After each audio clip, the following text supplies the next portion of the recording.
This episode is brought to you by Indeed. When your computer breaks, you don't wait for it to magically start working again. You fix the problem. So why wait to hire the people your company desperately needs? Use Indeed's sponsored jobs to hire top talent fast. And even better, you only pay for results. There's no need to wait. Speed up your hiring with a $75 sponsored job credit at Indeed.com/podcast. Terms and conditions apply. Hey, Immigrantly family, this is Saadia Khan. I have some great news for all of you. We recently launched our newsletter, which comes out 3 times a week. It's called Hyphenly, which is our no-fluff newsletter with hot takes, heartfelt stories, and all the feels of living in between cultures. Come for the nuance, stay for the vibes. You can find the link to subscribe in our show notes. Don't forget to subscribe.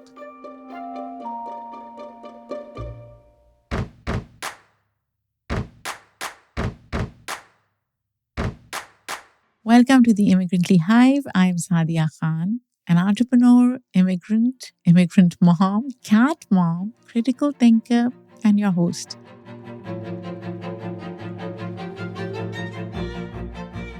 Lately, I've been reflecting on how we show up in the world and what we lead with each day. For me, that means paying closer attention to the emotions I carry into each conversation. So from now on, before each interview, I'll share the emotion I'm leading with as a way to stay honest with myself and with you. And today, I'm leading with hope.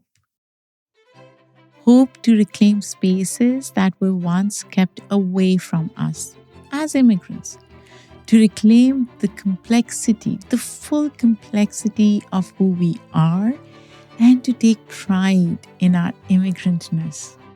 That sense of reclamation leads me to a topic I truly enjoy talking about: beauty and makeup.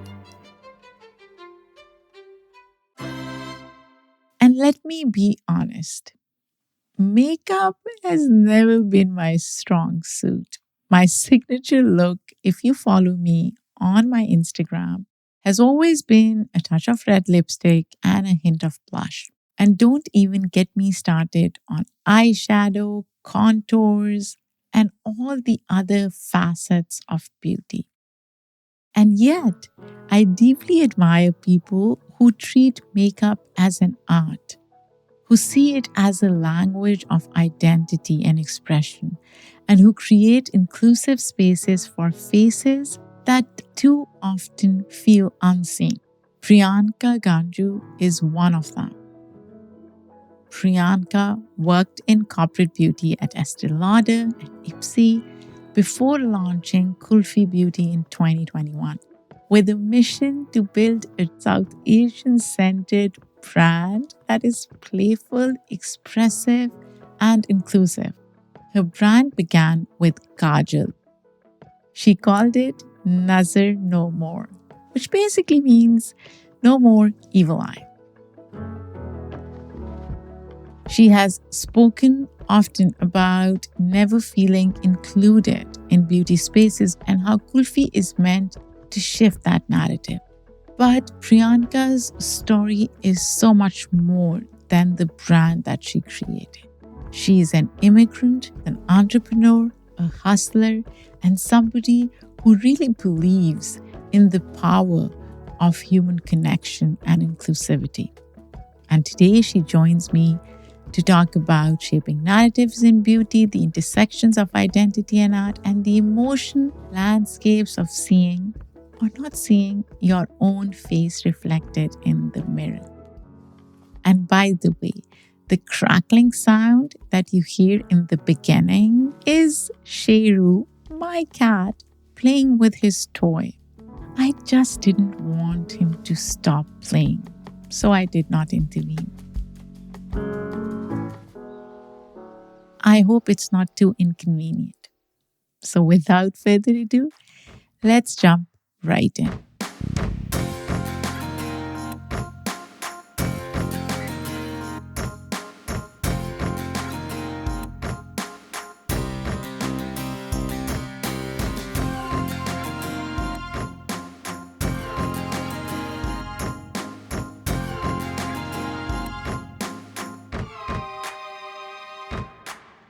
Welcome to Immigrantly, Priyanka. So happy we could do this. How are you doing? I'm so excited to be here. I'm good. It's such a nice fall day today. So I'm excited to enjoy my favorite season of the year. Absolutely. And guess what? I am wearing a Kulfi lipstick. So this is first sari shade, which I recently bought, and I'm obsessed. It looks amazing. And Sari is our bestseller, which is so affirming for me because it's actually the color of the first sari I ever wore for like a school function growing up. Oh, so now we have a backstory. That's wonderful. So, Priyanka, I have been listening to a lot of podcasts. I'm a podcast listener, a consumer. And I recently came across a podcast where a guest was talking about how we should identify what we lead with every single day. Like, what emotion do we lead with? And I was thinking this is a great way to introduce guests and to introduce myself to new listeners. So, in my intro, I talk about how today I'm leading with hope. So, I want to start by asking you on this day, what are you leading with? I'm leading with gratitude. We have some very exciting news that we're going to move into our first sort of real office space. I just saw it yesterday in person for the first time. We're close to signing, touch wood. So I think just knowing that we've even come this far from where we started packing orders from my apartment, like where our stock was in my cupboard, instead of my clothes, going from that to now having our own office space in New York and being able to have that space of our own is just, I'm so grateful. So, let's rewind. You grew up in India.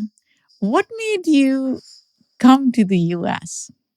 It's a really good question. I don't think ever growing up, I was like, I'm going to come to the US. I grew up in India. I was in Delhi till I was 18. And then I had the opportunity to go and study in Singapore. And that happened really organically. The university came to our school and they shared sort of more about their programs.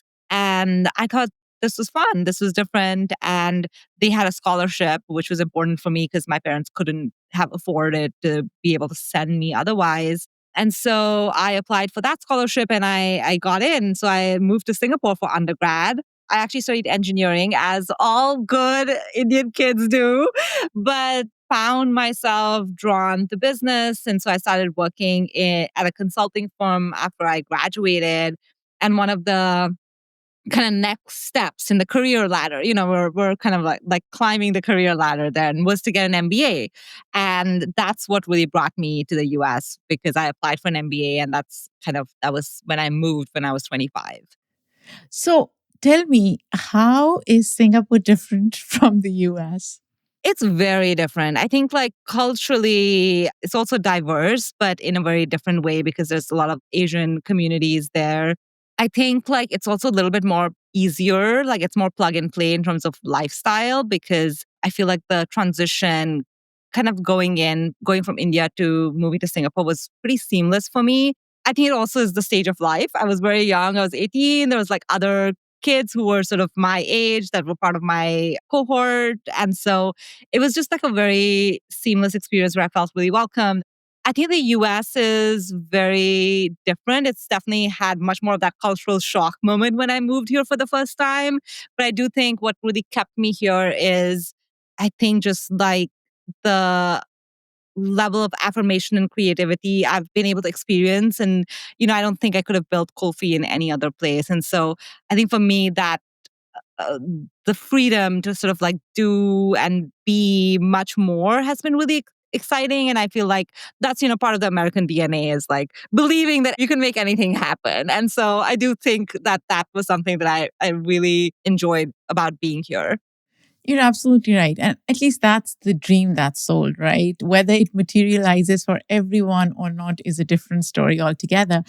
But what was the most bizarre cultural moment for you when you came to the US? I think it was my first or second week in school. I was getting my MBA, and I think like someone had a whole conversation with me, assuming I was someone else. And I realized like how they probably put all like maybe Indian people, South Asian people in the same bucket. And it kind of like clicked for me that I think some of that individuality felt like it was being stripped away. And I thought that was really interesting because I'd never had that experience before. So that was definitely like a bit of a culture shock. I also was, I moved from Singapore to what I think is the capitalism capital of the world, which is Harvard Business School. It's this great school. It's the best. But it also is very focused on accomplishment and achievement in a very specific way, which I think was a little bit of a departure from like how I think about myself. What I love about being able to do with Kulfi is, of course, we want to make money, but we also want to like have something really exciting and fun and new to add to the world. And I feel like sometimes that can get lost when everyone's talking about how much success they've achieved. So Kulfi wasn't your first venture out of business school, right? You worked at Estée Lauder, you worked at Ipsy. How was that experience like? What tools did you learn in these spaces that you could apply to Kulfi?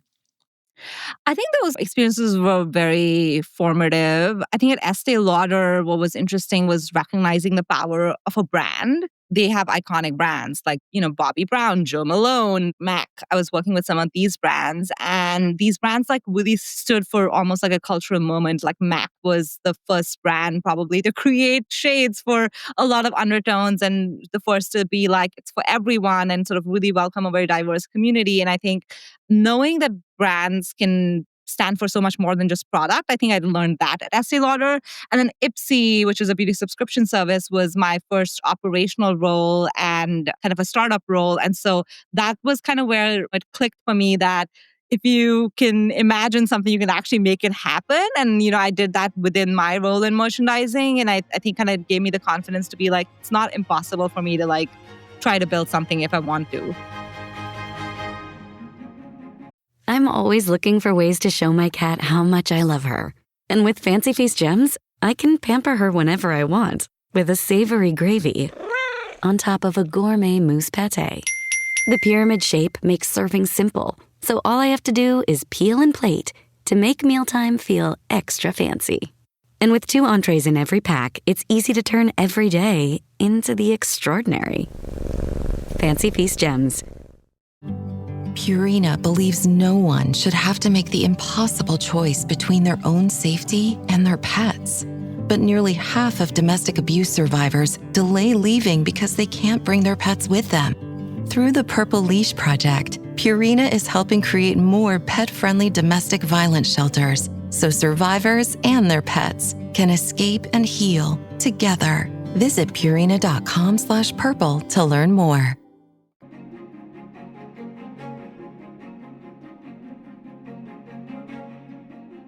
I am always fascinated by entrepreneurs and how they bring things to life. So let's dive right in from ideation to execution to physical office space that you're getting now.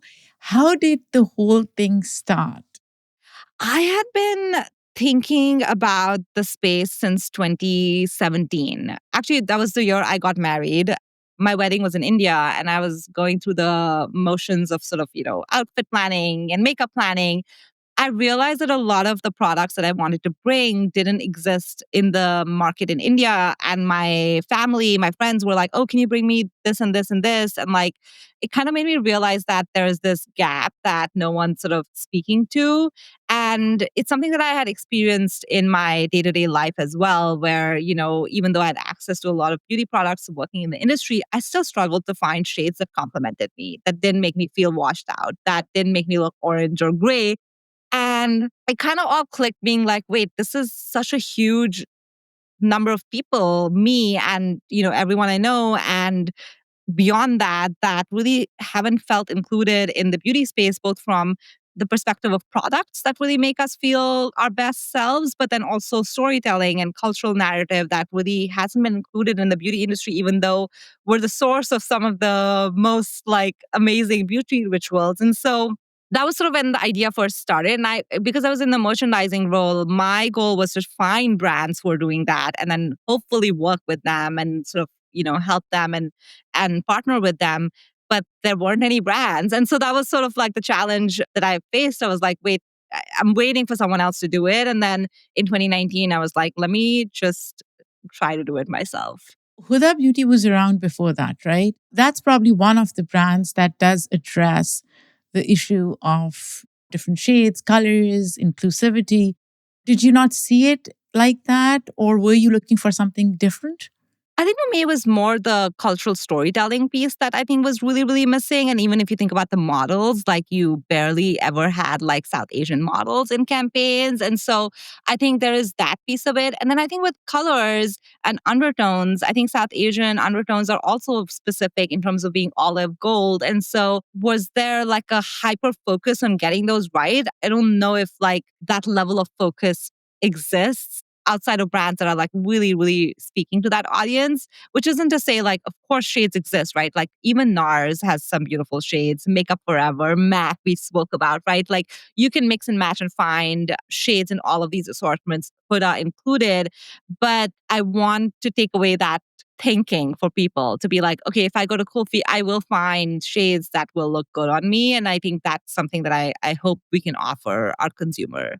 Side note, my daughter is obsessed with Kulfi. The amount of money she spends on Kulfi, like we could honestly buy a car. What's her favorite product? She wears a lot of your tint, but she's obsessed. And when I told her that I was interviewing you, she was like, can you please tell her how much I love Kulfi? So you really tapped into that South Asian market. A lot of young girls felt the need for a brand like Kulfi, but now you have this idea. Where did the money come from? Yeah, it's a great question. In 2019, when I was like, okay, I'm going to leave my job, and I had about $100,000 saved. And I was like, this is it. This is going to be the money that's going to make us big. I was very naive. I think every time things take so much more money, so much more time than you imagine. But it was a starting point. And so that was sort of the initial investment. The company was my own savings. And that got us to launch day. So that was Feb 2021. So we were planning to launch earlier. That's what I'm saying. Everything takes longer. Then COVID happened, unfortunately. That really pushed out our product launch timelines. It was sort of a weird environment. I think it was really hard also mentally to be in this space where I'm trying to create something and then the whole world is sort of like shutting down around you. But that was sort of how we got started. And that got us to spending on product, which was probably 30%. And then 30% was sort of the campaign assets we did. We had this beautiful launch campaign that was called Nazar No More. And it spoke to, kajal as a way to express ourselves and to push back against Nazar, which we define as the patriarchy and Eurocentric beauty standards that have held us down for so long. And then another 30%, I would say, was like we had a PR agency and a couple of people who were helping. So just kind of making sure we can get the product out there and have some working capital. But I would say that was just enough to get us to launch day. So you started with eyeliners, as you said, kajal. You called it Nazar No More, which is no more evil eye for people who don't know what Nazar is. Why there? Why not launch a lipstick or a blush? Why start with eyes? It actually happened very organically with conversations and interviews I had with people. So when I left my job, I was like, of course, I have this view and I have these issues with shades. Like, do other people have them? And actually, the product I was working on was our concealer first, because that was I have dark circles. That's the product that I knew there was a space for it, right? So that was the one that I was working on in the background. And so in that process, I was, there was a Facebook group and I reached out and I said, I'm starting this makeup brand. Like if you would love to meet me. So I met like absolute strangers who were so lovely to meet me at random coffee shops in New York. And I was like, bring your makeup bag. I want to know sort of what you like, what you don't like. And they all talked about kajal. And they were like, you know what? I used to wear kajal, but I don't anymore. It smudges, or like I have it from like my mom bought it from Pakistan or India or whatever. And like, I don't love it anymore. And it's just like not my vibe. It feels like it's my mom's kajal, basically.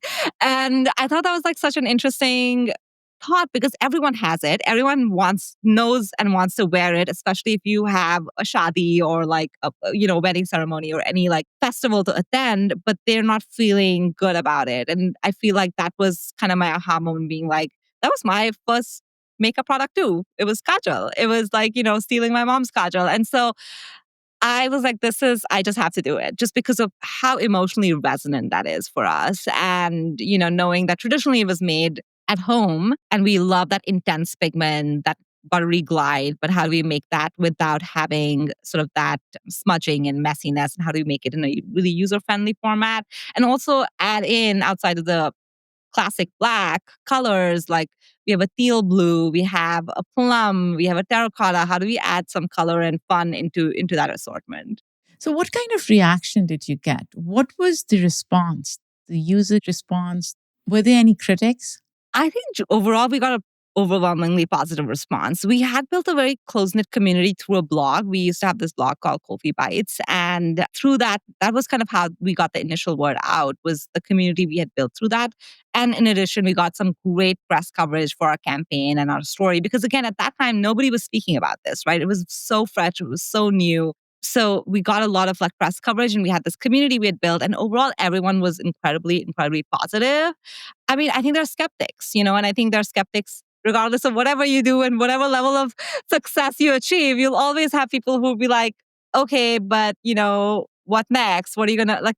I think our vision of creating this joyful, aspirational South Asian brand was something that people didn't quite understand. They didn't think like it had legs. We just had to prove them wrong. Why is that? I think because they hadn't seen it before. They were used to seeing brands that are, aspirational lifestyle, that are not like culturally rooted.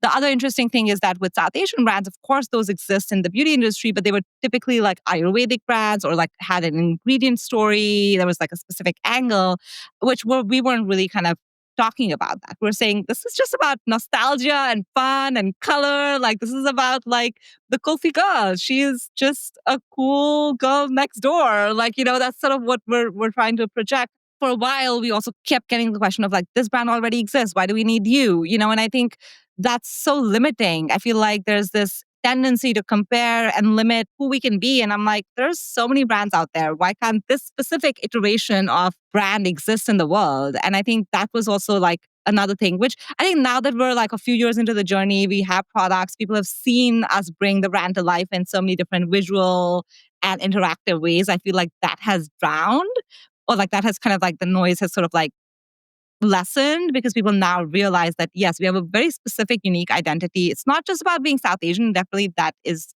the heart of it. But there's so much more nuance and intersectionality in like what you can do with what does it mean? Like we have a specific origin story. Kulfi, me eating kulfi on a hot summer day in Delhi. Like, like there's this like specificity that allows for so much creative expression there. And I think we're just getting started. There's so many brands that could exist that have South Asian founders, but it's specific to their experience and their story.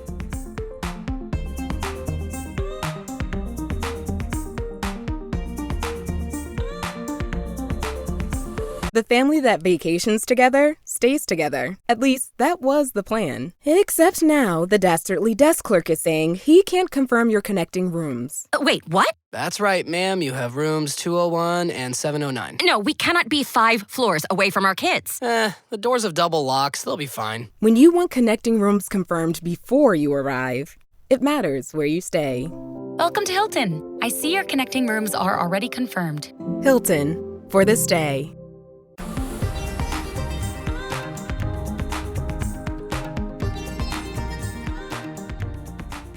So there's so much to unpack in this, Priyanka. First of all, I was going to ask you, how did you come up with the name? So you've hinted at it.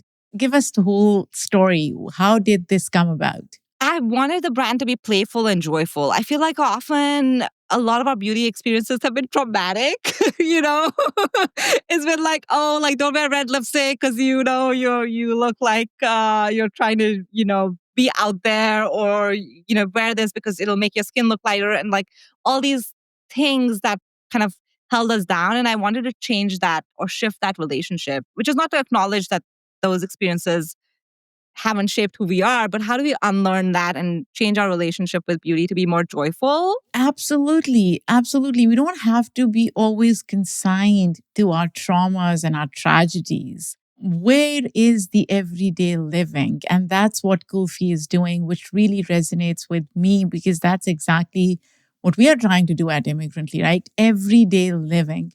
You said something else which makes a lot of sense to me is people were skeptical. They were like, oh, a couple of brands exist.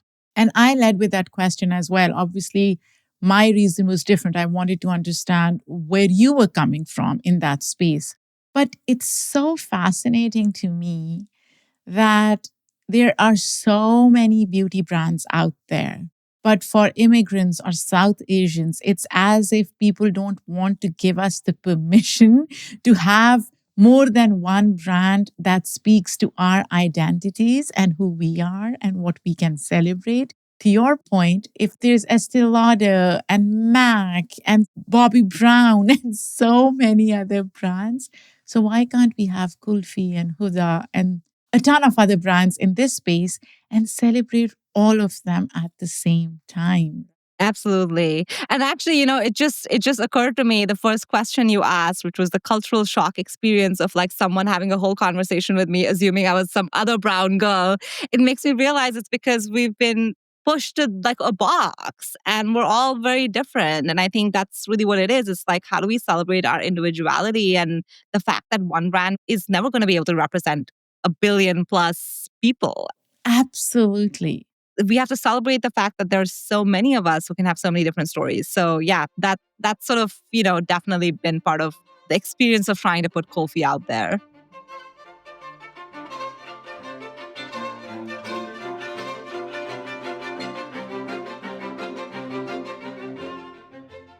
So let's talk about serving a particular community. Again, the universality of brand exists. Anybody can use Kofi, but it's meant for a specific community as well. You've talked about how you think or you thought that South Asians felt excluded from beauty aisles, right? That's something that I hear from my daughter a lot as well. The skin tone, the skin color, the texture. But beauty is a multi-billion-dollar industry, Priyanka, that really profits from people's insecurities, telling others you're not enough, you're not good enough. How do you reconcile celebrating that identity joy part through makeup within an industry that thrives on telling us we're not enough? Yeah, I think that's a really good question. We specifically thought about that when we were launching concealer, right? Like with color, you can say, oh, like I have a blue eyeliner or a pink lipstick. I'm expressing myself through color. But a concealer is about concealing, it's about hiding, it's about covering. And I think the way that we thought about it and how we frame it is that ultimately it's a tool for you to decide how you want to show up in the world.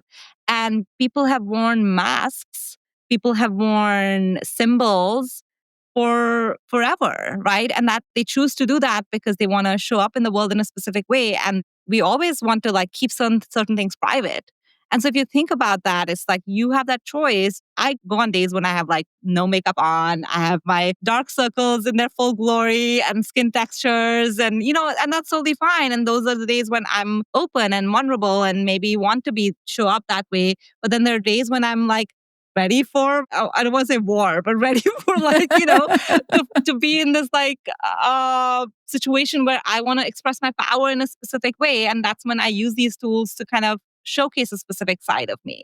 So I feel like it's more about like for us, it's been really about reframing, which is why usually none of our language would ever say, do this to make your nose look smaller or your lips look bigger. Like that's not like our advertising. Like, and a lot of artistry brands will lean to that because they're trying to teach you a specific technique to get to a specific look. But we're not about that. We're just saying like, use concealer how you want to, use our colors how you want to. We're never going to tell you you need to fit into a specific aesthetic to use our products. You can show up as you are. And I feel like that's where like the difference is. And hopefully that comes through in our campaigns too, in terms of who we showcase on our feeds. We really use people who are people in our community. We cast on TikTok and we find people on TikTok. And that, when we launched our brow gel in particular, that was very personal to me because I have thick brows and something that got made fun of growing up. And for our brow gel, the hero shot is of this girl with a unibrow. And it was just such an amazing moment for me because I wish I'd seen that girl growing up. And the power of like using a brow gel, not to like tame or sort of like make your brows hide, but actually to celebrate them. Oh my gosh, this reminds me of I have full lips, and growing up, everybody used to make fun of me. They were like, oh my gosh, your lips are so big. And I became so conscious. I felt like, there was something wrong with me. It took me a while to embrace the fullness of my lips, which is so crazy, right? So that story really, really resonates with me. Let's talk a little bit more about, making sure that those stereotypes don't exist. Now, in South Asian cultures, colorism runs deep. Have you had moments where somebody came to you and said, well, where are the lighter shades of XYZ? Or do you have anything that will make my skin lighter or fairer? Have you had those conversations? Definitely had more of the first one. I don't think anyone said like, make my skin look lighter, at least in the US market. That's been good. It means that there is like a lot. People are sort of like much more aware of it. I do think that when we first launched, we actually had a smaller subset of shades that we actually, because we were such a, we are still a small company. We didn't have the money to launch 21 shades that we have now. But our shades actually went kind of like from medium to deep instead of the traditional very light to sort of medium, which most brands do. And we definitely had like people asking for lighter shades, but I think it came from more from like they wanted things that match their skin tones, because even within South Asian culture, there's so much diversity. It's not like we can bucket ourselves into a specific skin tone either. And so that's a need that we're still trying to fill. So I don't think any of it came from a place of colorism. I think it came from like, we need lighter shades because we exist too. Lighter skin tone South Asian people exist too. And I think that was totally fair. And, that's kind of part of the reason we expanded our shade range in both directions, adding lighter and deeper shades when we did. That makes a lot of sense. Absolutely right. And you're right. I mean, South Asians, they do exist on a spectrum of different shades and different ethnicities and different languages. People sometimes forget that. Wish you could become a morning person? You know the type, up before the sun, early morning runs, first one to the office with donuts and a smile. How do they do it? Easy. With the new Galaxy Watch 8, sleep tracking and personalized insights from Samsung Health help you improve so you can wake up to a whole new you. One who, dare I say it, skips the snooze? It's possible. Train your sleep with Galaxy Watch 8. Learn more at Samsung.com. Requires compatible Samsung Galaxy phone, Samsung Health app, and Samsung account.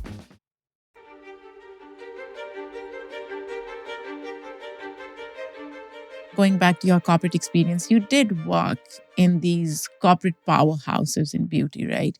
What lessons did you learn or take from those spaces that you've kept? And on the flip side, what are some of the lessons that you outright rejected? And you were like, Kulfi is not going to do this.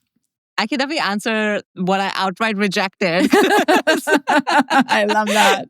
My husband says like sometimes I'm a bit too spicy. He likes it, but like so I think the outright rejection was, I think, the reason that inclusivity has been such a hard challenge for the beauty industry, even though, again, it's not rocket science, really. And it took Fenty, for example, to come out with 40 shades for someone. It took Rihanna to like bless us with 40 shades before the industry started paying attention, is because for bigger companies, if 90% of your customer base is happy and you're growing, you're not going to worry about the 10%. You just are like, I'm happy continuing to grow this pie and focus on my 90%.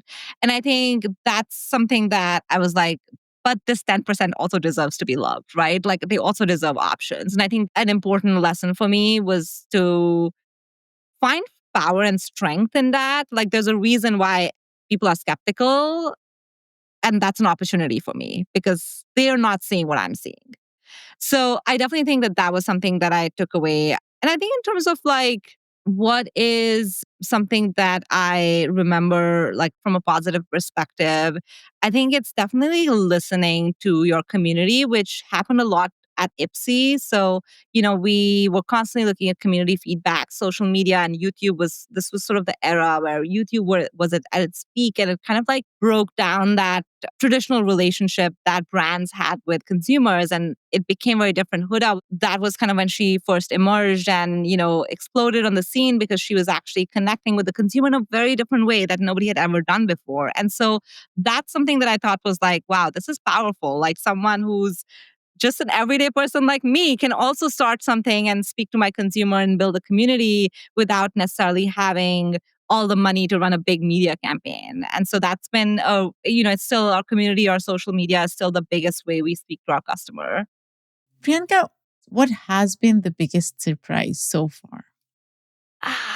Sometimes I'm just like, absolutely love the fact that people love us. Maybe it's a little bit of imposter syndrome, which I don't have as much of anymore. But I do think that, it's this, sometimes we'll get messages being like, I love Kulfi, I love everything you do. And for someone to like love a brand, and, even you describing your daughter, I think it's so affirming. It feels really good, kind of keeps you going. People sometimes message me saying like, I never found a concealer shade till I found Kulfi, or this has changed my life in this way. And I think I have so much gratitude for those experiences. And it's something that I didn't understand my own power.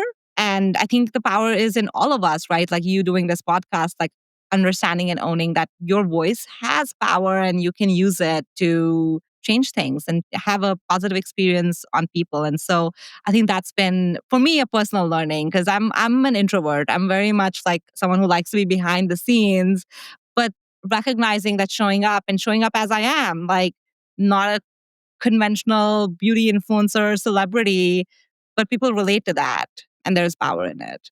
Absolutely. And there's audience for everything, right? There's a consumer for everything. And recognizing that and honoring that is so important. And you are seeing success, right? Kulfi recently launched in the UK. You are at Sephora again. My daughter dragged me to Sephora to show me the whole Kulfi aisle. But success often forces smaller brands to dilute their original voice. Are you scared of that? I feel like we've been very lucky that we haven't had to. Because from the first launch itself, there was something about the brand that was resonating, maybe the joyful positioning, like the hints of nostalgia that was resonating beyond the South Asian community. And, people were like, oh, Nazar, like they kind of wanted to know more. And I feel like we haven't had to shy away from that. We're still like very much leaning loud and proud into the moments where we want to speak to without having to dilute anything. And I think it's just about like, how do we bring more people into that conversation? So we so far haven't had to, and hopefully we won't, because ultimately it's like, why do people come to Kulfi versus like there's so many other brands exist, right? It's like it'll only happen if we can stay consistent. People know what they can come to us for over time, and we have to stay true to that. So even when we did lip balms, we just launched our glossing lip balms, which were really beautiful. And there's a lot of lip balms in the market for sure. But I think what people loved was that we had this South Asian treats kind of angle to it. So we have one that's like chai scented, and we have Black Forest cake, and it was like a 90s birthday theme campaign launch. And so those are like such specific experiences that you're not going to get any other brand. And at the same time, they're beautiful products, so anyone could use them. And, it doesn't have to be only South Asian people who are using that lip balm. So we're trying to like speak to our authentic stories and experiences that everyone can hopefully participate in. Priyanka, let's talk a little bit about your own relationship with makeup. Now, I read somewhere that you didn't grow up wearing makeup and you only began experimenting in your 20s. What was your relationship prior and later? And was there ever a moment where you felt that you were contradicting yourself by launching a makeup and beauty brand when you weren't into makeup as much? Actually, I didn't wear makeup till my 20s. And, it's sort of interesting because my formative experiences with makeup were always about like, oh, like I said, growing up, it was like, oh, you're wearing makeup because you want to attract boys or you want to make your skin look lighter. And then when I actually entered my the workforce, we went through this like professional training, and one of the things that they said was to wear makeup, and that again became like, oh, now I have to wear makeup to appear a professional. That's so weird. And then I went to a makeup counter, and my first experience with a makeup counter was someone telling me, oh, you need this to make your nose look smaller, make your lips look bigger. And I was like, wait, like all these things I have to fix. So kind of all of these experiences sort of kept me away from engaging in makeup. And then I started working at Estée Lauder on the strategy side, so more from a business perspective. But then I was surrounded by people who love beauty and makeup, and they'd be like, take this, wear this. I'm surrounded by it. So I'm like, okay, let me sort of like play around with it. And in that moment, right, in my late 20s, I'm discovering makeup on my own terms. Like I'm just having fun with it. And I'm like, wait, I can put on highlighter. That's when the ABH highlighter palette was really trending. And I'm like, I can put on highlighter and be glowy and shiny. And like, I love this. This is fun. This glitter eyeshadow is fun.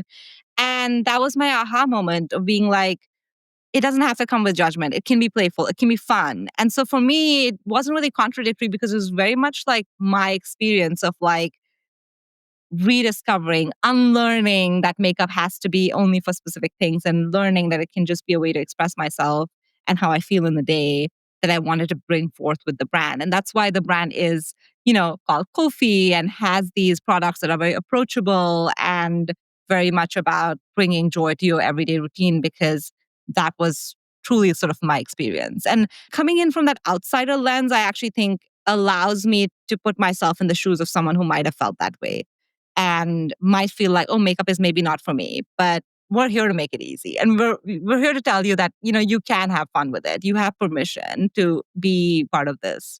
Yeah, absolutely. And somebody like me who just gets lost in all the details of contouring, shades, eye shades, eyeliners. It's like, yeah, make it simple for me. Just give me first sari, I'll wear it, I'll be happy, I'll be a contented person.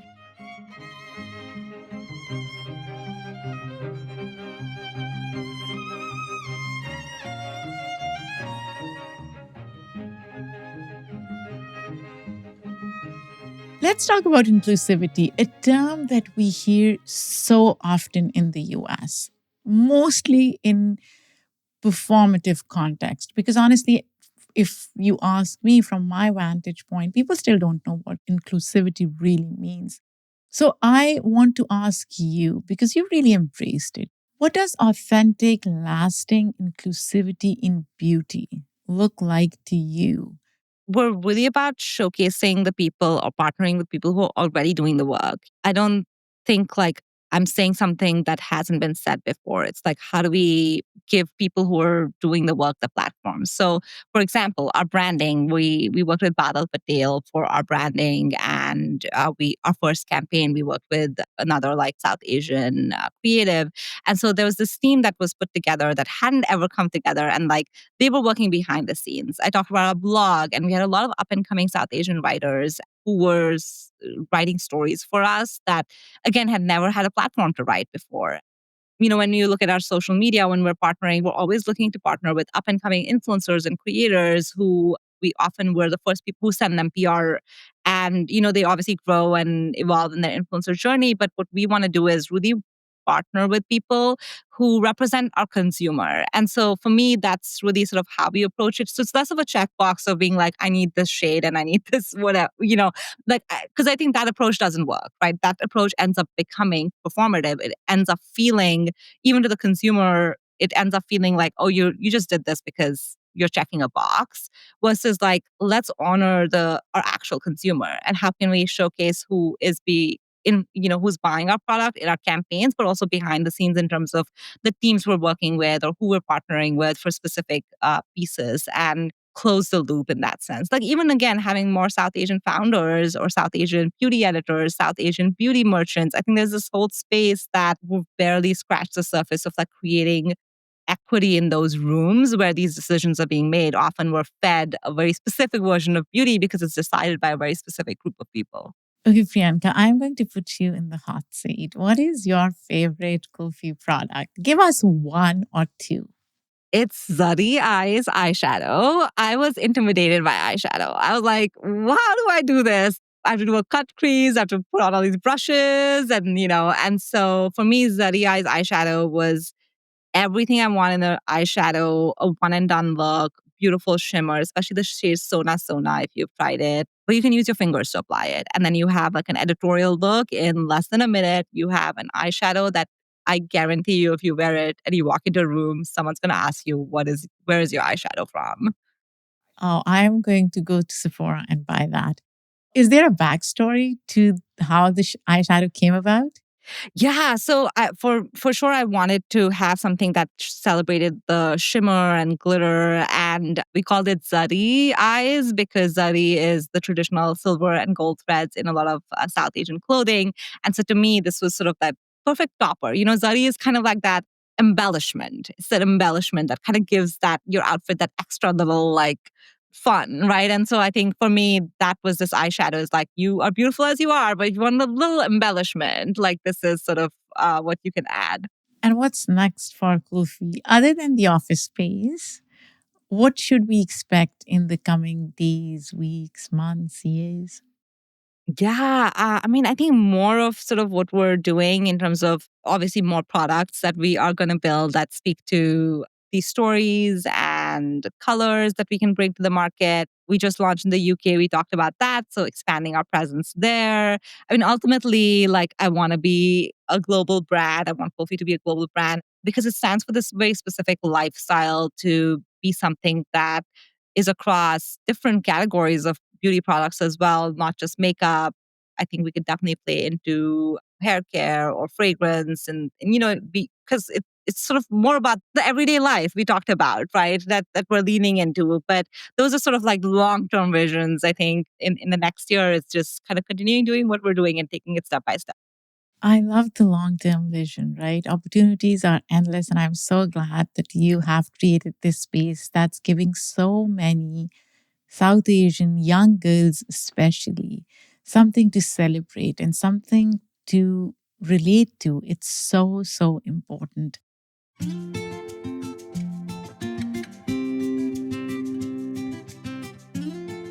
Priyanka, in the end, if you were to define the United States of America in the context of its exclusivity in the beauty space, how would you do that? I think a word is striving, I would say, because I think we do have people who are trying to make it better and showing up every day to make it better and being celebrated for that. It's just even for us, like when we first launched, literally like barely any budget.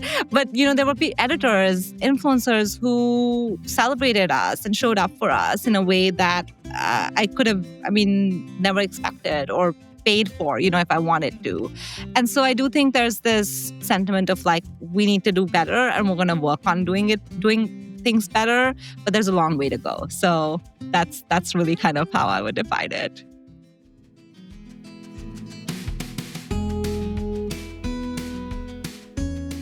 Thank you so much, Priyanka. Again, where can people find Kulfi if somebody doesn't know about it still? Is there a place, a website they can go to?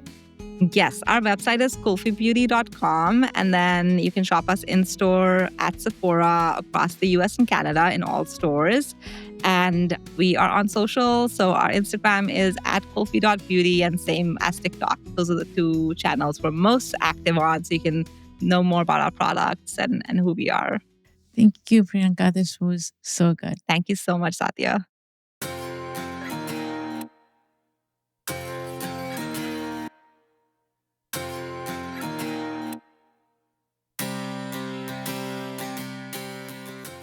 Well, this conversation reminds me of how important human connection is, how we can go far beyond our own bubbles and connect at granular levels. Makeup is something that is universally worn and used. Why limit its use and universality to some?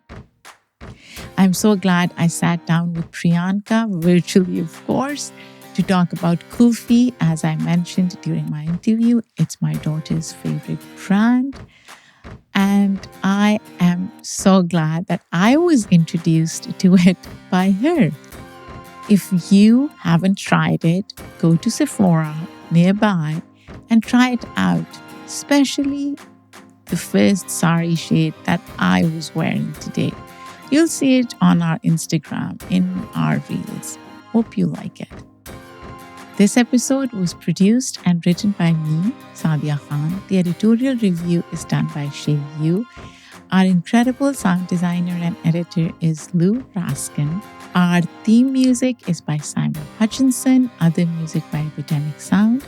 Come back next week when we talk about a book that I've been reading recently with its authors, and I will tell you what I am reading with that particular day. Until then, take care and be kind to others and to yourself.